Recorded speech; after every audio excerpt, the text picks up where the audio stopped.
नमस्कार। हिंदी साहित्य की कक्षा में आपका स्वागत। मैं डॉक्टर गजानन चारण, सह आचार्य, राजकीय महाविद्यालय सुजानगढ़। हम रहीम व्याख्याखंड का अध्ययन कर रहे हैं। आज पिछली 2 कक्षा से आगे कुछ दोहों का अध्ययन आज करेंगे। प्रतिदिन हम 5-5 दोहों का अध्ययन करते हुए छोटे छोटे वीडियो आपसे शेयर कर रहे हैं। विद्यार्थियों से आग्रह है, इनको सुने, बार बार कुछ नोट्स तैयार करें, अपनी डायरी में लिखते जाएं। इनके प्रश्नोत्तर भी आगे हम बातचीत करेंगे, आप तैयार करें। इन भावार्थ को समझने के साथ में आचरण में ढालने का भी प्रयास करें। आज हम कुछ 5 दोहों का अध्ययन, अगले जो पीछे पढ़ लिए उनके आगे के 5 दोहों का अध्ययन करेंगे। पहला दोहा देखें। बड़ा प्रसिद्ध दोहा है। गांव गांव में सामान्य जन, अनपढ़ लोग भी इस दोहे को बोलते हैं। रहीम, रसखान, कबीर, सूर, तुलसी, बिहारी, मीरा, ये ऐसे प्रसिद्ध रचनाकार हैं जो सामान्य जन में इनकी रचनाओं की पैठ है। रहीम का ये दोहा बहुत प्रसिद्ध है। एक ही साधे सब सधे, सब साधे सब जाय, रही मन मूल ही सींची बो फूल ही फल अघाय। एक ही साधे सब सधे, 2 घोड़ों की सवारी नहीं करनी चाहिए, एक की साधना करनी है। आप अपना लक्ष्य निर्धारित करिए, एक काम करिए। हमारी युवा पीढ़ी के लिए इससे बढ़िया दोहा कुछ हो नहीं सकता। आप अपने जीवन का लक्ष्य निर्धारित करिए, मुझे करना क्या है। आप चलते ही राजनेता बनने की सोचने लगते हैं, चलते ही सामाजिक कार्यकर्ता बनते हैं, चलते ही फिल्म में जाना चाहते हैं, चलते ही नौकरी लगना चाहते हैं, खेती भी करना चाहते हैं। क्या करना चाह रहे हो आखिर? तय तो करें। क्या पढ़ें ये भी तय नहीं है। ग्रेजुएशन करनी है कि एसटीसी में जाएं, या फिर कोई मेडिकल लाइन में चले जाएं, इंजीनियरिंग में जाएं, क्या करना है? प्राइवेट धंधा करना है? आपके पास में 50 तरह के ऑप्शन है और सब में इधर उधर कभी ये डगू पचू चलता है मामला। आप इस तरह से नहीं करें। विचलन की स्थिति नहीं, लक्ष्य तय करें, संकल्पित लक्ष्य पर फिर बढ़ेंगे तो फिर काम होगा। रहीम कहते हैं एक ही साधे सब सधे। एक की साधना यदि आपने कर ली, एक लक्ष्य, एक हाथ काम, एक काम को हाथ में लीजिए, उसको पूरा करिए, फिर दूसरे लक्ष्य की ओर बढ़िए, प्राथमिकताएं तय करें। एक ही साधे सब सधे, सब साधे सब जाए। सारे काम यदि साथ में करना चाहेंगे तो कोई सा काम आपका पूर्ण नहीं होगा। एक काम को मुख्य बनाइए, एक को प्रधान बनाइए, उस काम को आप करेंगे तो आपको सफलता मिलेगी। और उदाहरण देते हैं, रही मन मूल ही सींची वो फूल ही फल ही अघाई। दृष्टांत है। रहीम कहते हैं मूल को जब सींचा जाता है, मूल कहते हैं जड़ को, जड़ में यदि पौधे की जड़ में आपने पानी दे दिया तो फूल ही फल ही अघाय, उसके फूल फल खूब सारे लगेंगे, तृप्त हो जाएगा फूलों फलों से, इतना आपको दे देगा। लेकिन आपने ये सोचा कि इस टहनी को पानी दे दूं, इस फूल को, इस पत्ती को, इधर वाली को दे दूं, और जड़ सूखी रह गई तो फिर काम नहीं चलेगा। एक जड़ के सींचने से पूरा पौधा, पूरा पेड़, उसका अंग अंग पानी पी जाता है, पालित पोषित हो जाता है। उसी तरह से यदि आपने एक की साधना कर ली, या भगवान की साधना का विषय भी है, आपके काम का विषय भी है, आपके लक्ष्य का विषय भी है, इसलिए आप जिसको भरोसा ही भगवान है, एक काम पर भरोसा कीजिए, एक काम तय करिए, एक लक्ष्य तय करिए, उस पर काम करना है। अगला देखें। ये दूसरा दोहा है, वो बड़ा व्यवहारिक पक्ष वाला दोहा है। दुनिया क्या करती है? व्यक्ति की पद और प्रतिष्ठा देख करके दोस्तियां करती हैं, व्यवहार करती हैं, यारी करती हैं।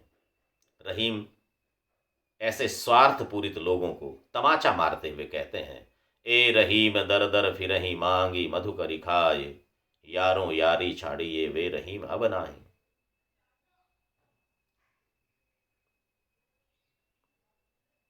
ए रहीम दर दर फिरही। रहीम को जब लोगों ने आके नमस्कार करना शुरू किया, रहीम ऐसे व्यक्ति जो सेनापति भी रहे, हमने देखा मीर अर्ज की पदवी उनके पास में, मैंने पहले जो परिचय में आपको बताया था, जो जनता और सम्राट के बीच में सीधा सीधा सेतु का काम करता है, जनता की समस्याएं सम्राट तक पहुंचाना और सम्राट के फैसले जनता तक पहुंचाना, ये काम रहीम के पास में था। रहीम बड़े दातार थे, कुशल भी थे, व्यवहार कुशल, राजनीति में कुशल। इसलिए रहीम ने लोगों से कहा कि ए रहीम दर दर फिरहीं। ये रहीम तो सन्यासी है जो दर दर भटकता है, मांगे मधुकरी खा। ये भिक्षाटन, मधुकरी माने मांग करके लाना, भिक्षा लाना, भिक्षाटन करता है, भिकारी है। अब इसको नमस्कार क्यों करते हो? यारों यारी छाड़ी ये वे रहीम अब नाही। हे दोस्तों, हे मित्रों, ये दोस्ती छोड़ दीजिए, क्योंकि वो रहीम अब मैं नहीं हूं जो तुम्हारा कुछ भला कर सकता हूं, तुम्हारा कुछ फायदा कर सकता हूं। ये स्वार्थ जनित संसार पर रहीम का सीधा सीधा प्रहार है। आप जिस रहीम से प्यार करते हो, वो रहीम तो राज दरबार में रहने वाला, राजा के साथ रहने वाला, आपकी अर्ज सुनने वाला, आपकी गर्ज को पूरा करने वाला वो रहीम है। लेकिन ये आज जिस रहीम से आप बात कर रहे हो, वो रहीम तो मांग करके खाने वाला है, भिखारी है। क्या इससे भी आप दोस्ती करना चाहोगे? रहीम से यदि दोस्ती करते हो तो भिखारी रहीम से भी दोस्ती कर सकते हो, लेकिन आपकी दोस्ती भिखारी रहीम से नहीं है। आपकी तो उस सेना नायक रहीम है दोस्ती, आपकी मीर अर्ज रहीम से आपकी दोस्ती है। इसलिए वो रहीम अब नहीं रहा, इसलिए आप मुझसे दोस्ती छोड़ दीजिए। मैं तो मांग करके मधुकरी खाता हूँ। वे दिन लद गए, तब का रहीम और था, आज का रहीम और है। इसलिए आप अपने हिसाब से दोस्तियाँ दूसरी कर लीजिए। वो रहीम अब नहीं है जिसके भरोसे आप आज मुझसे नमस्कार करते हो। ये संसार का नियम है। आप भी लोगों से पूछें कि वो आपसे दोस्ती करते हैं कि आपके पद से, आपकी प्रतिष्ठा से, आपके रुपए से, आपके वोटों से, किससे प्यार करते हैं? यदि आपसे करते हैं तो फिर हर परिस्थिति में आपसे प्यार करेंगे। रहीम का इस दोहे का भावार्थ ये है। अगला देखें। ओछो काम बड़े करें तो न बड़ाई होए, ज्यों रहीम हनुमंत को गिरधर कहे न कोई। इसी का दूसरा पाठांतर इस दोहे को दूसरे रूप में भी होता है। थोरो किए बड़े न की बड़ी बड़ाई होए, ज्यों रहीम हनुमंत को गिरधर कहे न कोई। दूसरी पंक्ति वैसे आती। ये भी रोज हमारे सामने घटित होता है। कोई बड़ा आदमी छोटा सा काम कर देता है तो उसका बड़ा नाम हो जाता है। जैसे कोई बड़ा नेता आता है, केंद्रीय मंत्री आया और फेमन में आ गया, हमारे नरेगा जहाँ चलता है, और वहाँ आकर के उसने फावड़ा लिया और एक तगारी में मिट्टी भरी और लेकर के उसको डाला, तो दूसरे दिन अखबारों में फोटोएं छपती है, मंत्री जी ने नरेगा में फावड़ा चलाया। बेचारे गरीब रोज फावड़ा चलाते हैं, उनकी कभी फोटो छपी है क्या? मंत्री जी ने आकर के एक दिन फावड़ा चला दिया, उसकी सब जगह चर्चा हो जाएगी। अरे वाह, मंत्री जी फावड़ा चलाते हैं, देखो यार ये तो किसान हैं, बड़ा जुड़े हुए हैं, जमीन से जुड़े हुए आदमी हैं। बड़े बड़े विरुद्ध छप जाएंगे, अखबारों के पन्ने भर जाएंगे, भाषणों में वो चीज़ें आने शुरू हो जाएंगी। लेकिन जो गरीब रात दिन पूरी जिंदगी गाल गया उस फावड़े को चलाते चलाते, उसके विषय में किसी ने चर्चा की क्या? इसलिए ओछो काम बड़े करें। बड़े लोग यदि छोटा सा काम, ओछे से मतलब छोटा है, ओछे से निम्न कोटि का काम नहीं, छोटा काम, बड़े लोग यदि छोटा सा काम करें, और ओछो काम बड़े करें, छोटा आदमी यदि बड़ा काम करे, दोनों अर्थ लेना है आपको। ओछो आदमी माने छोटा आदमी, छोटा आदमी यदि बड़ा काम भी कर दे तो न बड़ाई हो, उसकी कोई बड़ाई करने वाला नहीं होता है। कर दिया तो कर दिया, उसकी कौन बड़ाई करे?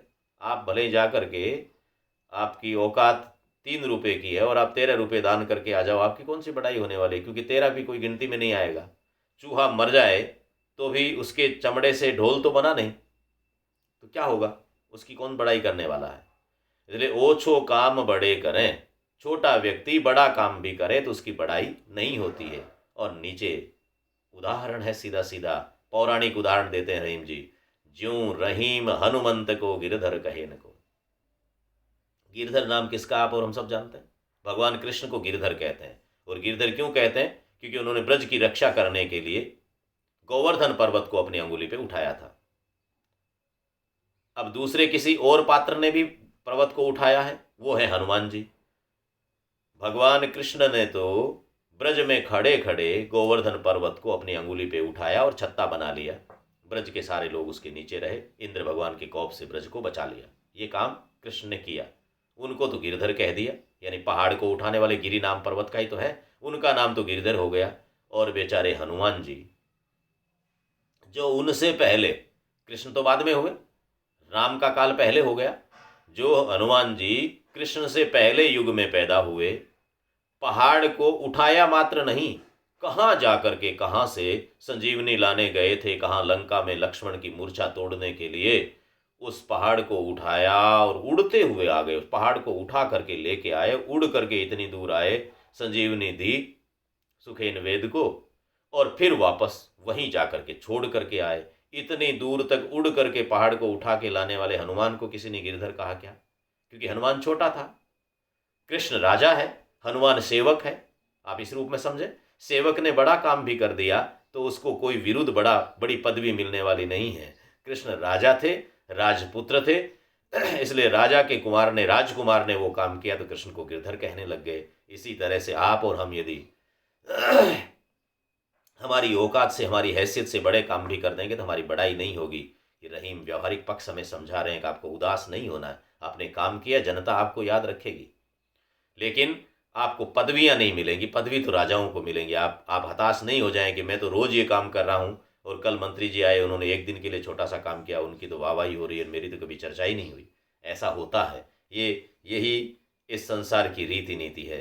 इसलिए बड़े काम आप करेंगे तो भी आपको दूसरे लोग जो बड़े लोगों को मिलते हैं उतना सम्मान आपको नहीं मिल सकता। अगला दोहा देखें। अंजन दियो तो किरकिरी, सुरमा दियो न जाय, जिन आँखिन सु हरि लख्यो, रही मन बलि बलि जाए।